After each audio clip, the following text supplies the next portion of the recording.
Before I jump into the interview, let me send out a quick shout out to Mr. Steve Guillory, to the Marshal's office under the direction of Marshal Nathan Keller.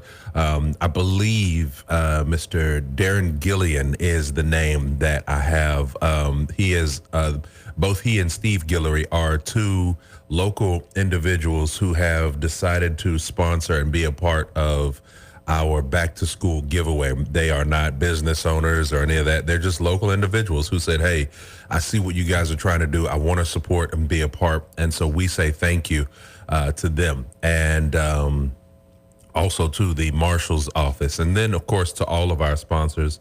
I'll go down that list a little later on. But right now, I am joined by none other than the man who has a plan. I'm talking about Attorney Marshall Simien. He is running for the position of mayor of the city of Lake Charles.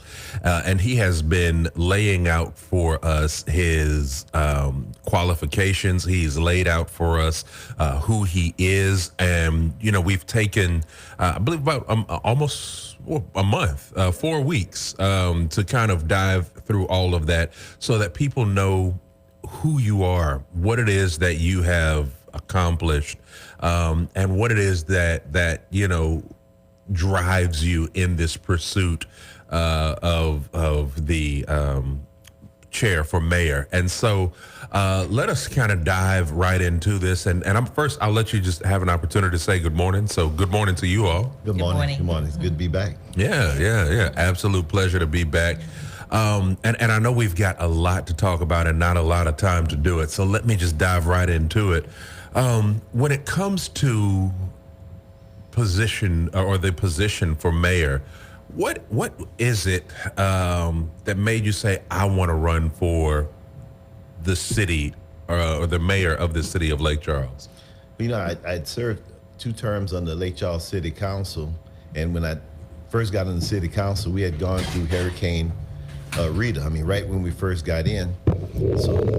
So when we did that, when I got off the council, we had the strongest economy in the United States at the time. And then later on, Randy Roach, who had been mayor for 17 years, decided not to run for re-election. So I ran back in 2017. And at the time, I laid out a vision for our city because, you know, after having come out of Hurricane Rita, I thought Rita was the once-in-a-lifetime hurricane. So I just laid out a lot of things that I thought we need to get done to start getting ahead or try to prepare ourselves for other things that would come at us, you know.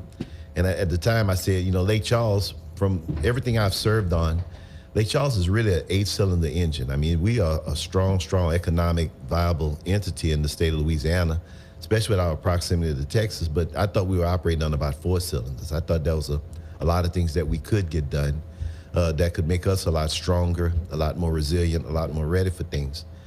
Well, so that didn't work out in 2017. And, you know, God has other plans because I didn't realize what was going to happen. My father transitioning, and his direction to me was to take care of my mom, take care of my brother and sisters. And then, you know, you had the pandemic and the hurricanes and everything came up. But then Hurricane Laura came up, and all of a sudden, some of the things I was talking about in 2017 became more relevant because now these hurricanes aren't once in a lifetime. They're coming at us pretty regularly. So my overall thing is, how do you activate the economic engine that we call Lake Charles, which is the driver for Southwest Louisiana, so that when these things happen to us, we don't have to go hat in hand to the federal government for money. And then the second thing that I saw was that, you know, with Hurricane Rita, we had a very, very focused way of recovering. I mean, like, for instance, we, you know, like I said, we had shut down the whole parish for a couple of weeks to get ahead of things. We had a bond issue done within a year's time, and we, you know, by the time 3 years later, when in 2008, when the national economy kind of tanked, it didn't phase us at all because we had the strongest economy in the United States. When I left the city council, we had that. But here we are, you know, the 4th anniversary of Hurricane Laura is coming up on August 27th, and I know that because the hurricane actually hit on my birthday. You know, and people tell me you can't throw a party because you party up a storm, so we can't do that. But 4 years is a long time to recover. we've lost about, estimates say about 20,000 people, which is incredible for an area this size to lose that amount of people. And unlike Hurricane Rita, where we really recovered and had a strong economy, you're starting to see a lot of scars that are remaining from this hurricane. In the next couple of months, the Capital One building, which I think is the icon that defines us as a city, is going to be gone. And I don't think people understand yet how transformational that's going to be. We're not going to look like the same city that we were. And I guess from my standpoint, just philosophically, that means it looks like the storm won. Right outside of the doors here, you see places that were icons. Ball's Fried Chicken has been in business since the 1940s. I mean, it was part of the Chitlin circuit, a lot of history to it. They're struggling to try to reopen. You look down, Sacred Heart Church has been around for 100 years, founded by St. Catherine Drexel. She's an actual saint. And, that church is struggling. They had to just tear down the gym. And then just in my immediate community, Epps Library. Epps Library has been around has been a central area for location for education. That's the last library it hasn't been repaired yet. I think yesterday they just started tearing it down. So 4 years is a long time for things like that to happen. And it's not just in the North Lake Charles community. You see it all around. My daughter, who, she's about to leave and go to college. She went to St. Louis Catholic High School. That high school was devastated from the storm, and it still hasn't been rebuilt yet. And the reason why is because there's a lot of dependence on the federal government to recover. The FEMA funds. We've had insurance companies that have written up different things. We've had insurance companies that have left the state. So what I was talking about back in 2017 became even more urgent now. How do we build a stronger city, a resilient city? How do we build housing that, that's going to withstand these storms, but also drive our insurance rates down? How do we get new revenue into the city so that we can get reserves and help build the type of infrastructure that's going to get this taken care of? We're at the point now where regular storms, people have power outages. Regular storms, people are having flooding. Yeah. And those things we have to get ahead of because, the general thought process, even when we were dealing with Rita, was that nobody felt sorry for us. I mean, they're like, look, we got our own problems. You guys need to handle what you have. People telling us, look, you guys shouldn't be staying on the Gulf Coast out there where the hurricanes are. We've got our own problems. And at the same time, we supply energy to the entire nation. So strategically, we're the most important part of this nation. But sometimes we're taken for granted. So my thing is, how do we build a stronger Lake Charles, which is going to lead to a stronger Southwest Louisiana, which is going to lead to a stronger community? So some of the things that, and I go back to some of the things that we did, like we were on the port board. One of the problems that we had with the port is responsible for dredging the ship channel. Well, the ship channel brings a lot of materials up that feeds the industries that creates jobs. But at one point, the dredges they have to dredge it. The dredges, when New Orleans called, they would just leave. They would take the dredges and go. And it was to the point where Citgo and Conoco, the two refineries, the oil tankers that were coming in had to lighten their loads because they were literally scraping the bottom of the ship channel as they were coming in. Mm-hmm. And so Louisiana, as a state, the way Louisiana is situated, politically is not a very strong state because we're what they call a flyover state. When there's presidential elections, our electoral votes are not in place, so nobody really pays attention. Well, we realized that if we went up there to Washington, D.C. asking about the dredging, as just Louisiana, that may not get any traction. So what we did was we contacted most of these industries. We contacted, PPG. We said, look, we need you guys to contact your delegation in Pennsylvania. But Pennsylvania is a toss-up state. They get a lot of attention. Right. Conoco is in Texas, so we get the Texas delegation. You had Highmont, which is in Delaware. So by the time we showed up in D.C., we looked like the Electoral College. We got everybody's attention. And that shows you the strength that we have as a region when we really utilize all the pieces that we have in the puzzle. When that 8-cylinder engine is operating now at 6 cylinders or 8 cylinders, it makes a big difference in what we try to get done. And I haven't seen that with this particular recovery. I've seen that where our economy is really taking his time coming back. And I know that for the 4th anniversary, there's a 8-hour seminar or whatever going to be going on where the administration is going to talk about. The theme is, how do we go from becoming the weather battered area in the country to whatever? And I think it's time to get away from being weather battered, because that's where we're being defined now. And let's get back to, let's celebrate. When I got off this council, we had the strongest economy in the United States. How do we get back to that? Because some of these projects are about to come in.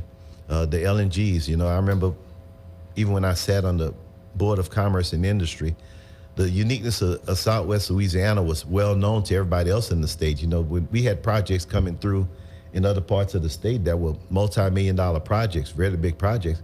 When you had projects here, they were multi-billion-dollar projects, and people were just like, man, you guys are just incredible. So when the hurricanes came through, we didn't get the traction that we needed, because people just assumed that as strong as our economy was, that would just be a bump in the road, and it wasn't. You know, we've got 20,000 people that are gone, may never come back. You ride around this city, you've got places that are no longer in business. You know, there's a lot of focus on tearing down the Capital One building, but you've got, even on Prairie Lake Road, you've got hotels that are boarded up. You've got, on 14, you got an old Motel 6 that's boarded up. And we still have a lot of things that are showing the scars of this hurricane. And in order to heal, the first thing you have to do is acknowledge that you even need to get ahead of things. So we've been doing things, and you're seeing a lot of media focusing on small things. Our communities are not connected enough where people like on the south side of town see what's happening on the north side. People on the west side aren't seeing that the east is starting to board up. And you're starting to see the biggest scar that I'm seeing is you're starting to see a donut hole developing in our city. If you look at the northern part, the east part of Lake Charles, and most of the central city, if you're looking at anything north of I-210, you're starting to see economic stress. And, you know, I said a city is like a human body. Wherever there's blood flow, there should be life. We've got 2 interstate systems running through the city. Those need to be activated. They're ATMs. The city just passed the Lake Charles Rebound tax initiative, and I was very interested to see what we're going to do to activate, like, for instance, the I-10 corridor. And the only thing they had for I-10 was to plant trees. And it makes no sense to me. Why would you borrow money to plant trees on a corridor that can pay not only for itself, that can pay for a lot of things in the city? I've got a website, www.simienformayor.com, that has some videos that has some very, very, it's not political stuff, it's just truth and facts that need to come out, that talks about how do we activate this city. You know, the I-10 corridor, just that one corridor in back of us right here, there's about 79,000, 80,000 cars a day passing. And I said, if we got 1 month's worth of cars to be able to stop and spend like $800-something a year, which is a no-brainer when you go on vacation, that would generate $2.1 billion a year. That's the price of the I-10 bridge. So the I-10 bridge can be paid for just by activating the I-10 corridor. And that would generate, between the city and parish sales taxes, about $120 million.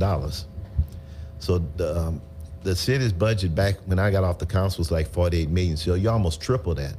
Well, when you get that kind of money coming into the community, if you can get even half of that, 2.1 billion, that's going to thrive businesses. That's going to create jobs. That's going to make its way to people where they lay their head at night. If you have that kind of tax revenue coming in, now you can address some of the issues we'd have with, you know, the firemen are underpaid in this city.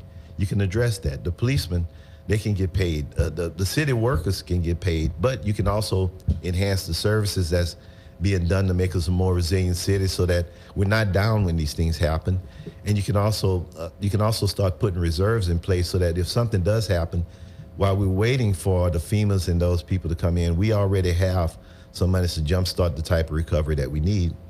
And the LNGs, there's about 3 LNG projects that's going to be coming through the pipeline, multi-billion-dollar projects, that we need to get ahead of that. We need to get a workforce that can get those jobs. I know we've seen where we do expungements for people, but you have to do certain expungements, then you have to wait till the next cycle. Well, we need to get those things done because some people have made mistakes when they were young, 20s and stuff, and now they've got a scarlet letter. They can't go out there and get a TWIC card, which is the entryway to the plants. And some of these gentlemen and ladies have children, and the children are suffering because of that, because there's no gainful employment. So we can get people expunged because they made mistakes as they were young, but even the Bible talks about forgiveness. And if you give them something to work for where they're gainfully employed, now they come back, they start buying homes, they take care of their families. Family is the biggest structure that we need to take care of. Some of them start businesses, but there's hidden talent in our community that just needs an opportunity to rise. And right now, I think we're missing opportunities. I'm a partner in education with Conbury Findale School because it's the school right in front of my place. And every time I talk to the kids, I tell them I am convinced that the cure for some of the biggest things we're dealing with in society, the cure for cancer is sitting right here in this room, but it's up to us as a society to get that out of you. And, God don't make any junk, so nobody's a throwaway. So right now, what I'm seeing is a recovery where there's certain people at the table and certain communities that's not at the table. And my dad told me a long time ago, he said, with the recovery monies coming in, which we're finally getting, he said, if you're in the room and everybody's about to eat, if you're not at the table, you're probably on the menu. And we need everybody at the table. They need to meaningfully participate in the future of our city, the growth of our city. We can't have donut holes because, those things, you're only as strong as your weakest link. So that's the overall reason why I'm running for mayor. But I don't put these things out there without having a solution. So I have solutions to do that. I mean, I just talked about the I-10 corridor. I mean, you figure if you can get $2.1 billion a year off of that one area, if you manage the economy right, every new dollar that comes into the economy is to circulate about 7 times. Well, that expounds to 14 billion. How many people in this community could use that kind of money coming in? And Lake Charles, and I'm not talking about something that hasn't happened before. Lake Charles used to be that city. I was telling people the other day at the fundraiser, I remember back when I was a young boy, the Civic Center was fairly new. We used to get concerts coming in because there was nothing between Houston and New Orleans except the Civic Center, so we were getting concerts. And I was telling about my mom one day, she was all giddy, all excited, and everybody's jumping, and me and my brother and sisters are looking at her like, why is Mom so excited? And my dad said, well, she's excited because she's going to the Elvis Presley concert tonight. Elvis Presley was in Lake Charles, I remember when the Jackson 5 was in Lake Charles. I remember when Marvin Gaye. I remember even for my OG people out there, when Parliament Funkadelic came in town, they landed the mothership in Lake Charles. That was a big deal. Yeah. But back then, you didn't have a Cajun Dome in Lafayette. You didn't have the Ford Place in Beaumont. So all of those people would come in here.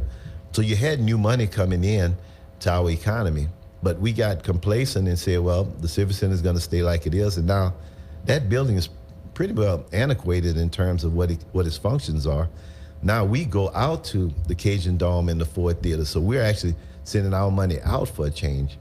So I want to bring all that back to play because I think Southwest Louisiana is well positioned to become an economic powerhouse. And it takes a little vision and ingenuity. And it takes a certain amount of experience to do that. And everything I've touched has, and I can't say it's me, I just collaborate with a lot of people, but every place I've been has thrived.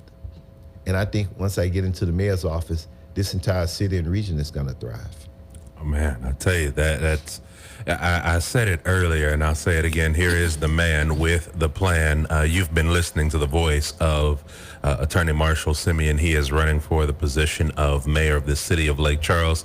And, out of what you said, there are a couple of questions that arise that maybe we'll kind of dive into on the next go round. But one thing that the first thing I caught that you said is, that this is an 8-cylinder city, but that we were running on 4 cylinders, which, is half capacity.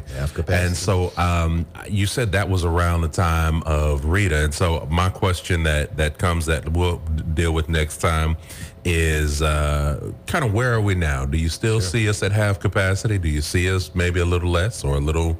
Just where are we now? And then, the other, you laid out a plan of different things that why you're running for mayor that you'd like to see happen under your term as mayor or your time as mayor. And so kind of just putting a priority in some things, like what would be some of the things you'd like to see happen initially. So, I mean, Ms. Paula, I learned a lot. I've got a lot out of this. What do you think about today?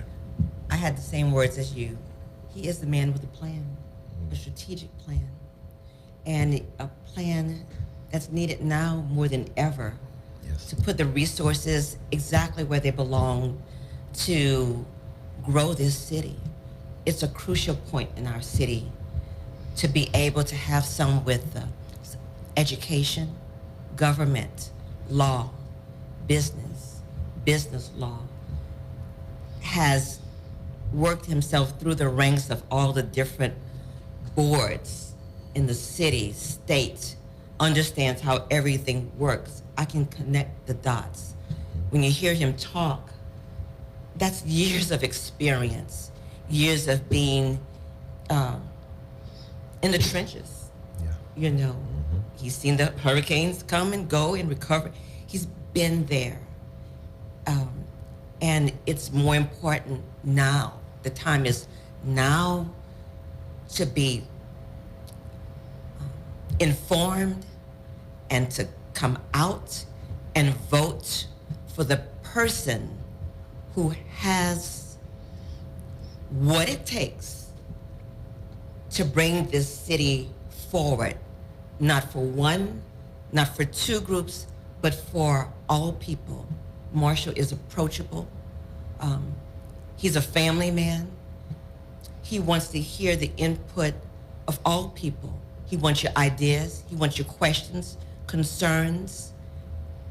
So this is that important conversation, part of the conversations we need to have. Keep listening. Most importantly, be informed and plan to vote for mayor March 29th, 2025. Thank you. There you have it. There you have it. And I mean, I think she said a whole lot there. And so I want you all to continue to take heed and to listen.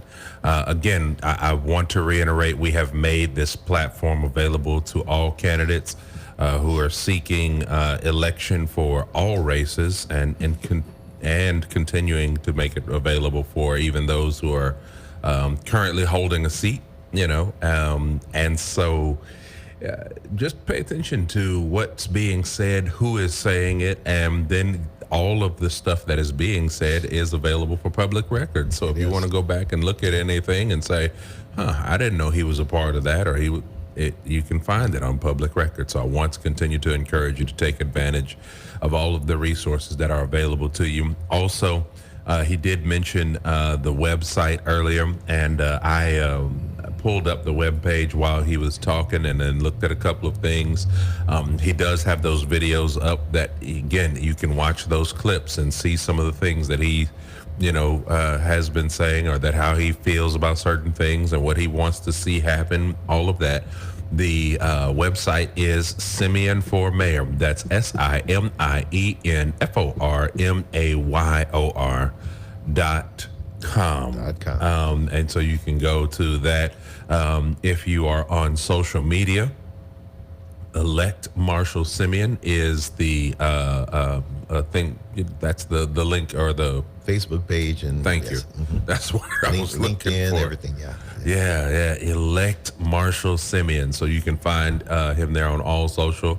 And so connect with your candidates, get to know your candidates. And so I want to say thank you. I know our today was a little bit shorter than usual, but I want to say thank you for your time on Thanks today. for having us. Absolutely, absolutely. Friends, we will be back on next Tuesday with some more information. And, again, I want to continue to encourage you, if you have any questions for the candidate, if you have any questions for Mr. Marshall Simien, you can always email them here to the station, shabachradio935@gmail.com, SHABACHRADIO 935@gmail.com. You can also, reach out to the candidate and submit them on their platforms, or you can call here to the station 337-564-5470. Again, 337-564-5470.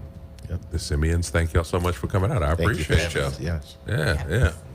Well, friends, listen, you are tuned in to 93.5 KPPM, and it's time that I take a quick commercial break. But let me encourage you to keep it locked. You're tuned in to I Am Encouraged Radio here on 93.5 KPPM. 93.5 KPP.